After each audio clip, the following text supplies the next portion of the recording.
సమస్య ఉంటే మనం ఎవరు చెప్పుకుంటాం? అమ్మ ఎవరు చెప్పుకుంటా? దేవునికి, తండ్రికి చెప్తాం. అంటే మన దేవుడు, ఆయన మనకు తండ్రి.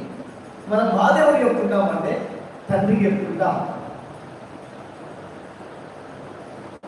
కుటుంబము బాగుపడాలి అంటే బాధ్యత కలిగిన తండ్రి ఉండాలి. సమాజము బాగుపడాలంటే బాధ్యత కలిగిన నాయకుడు ఉండాలి.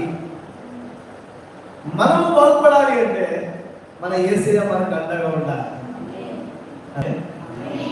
మీకు అర్థమైందా? హల్లెలూయా.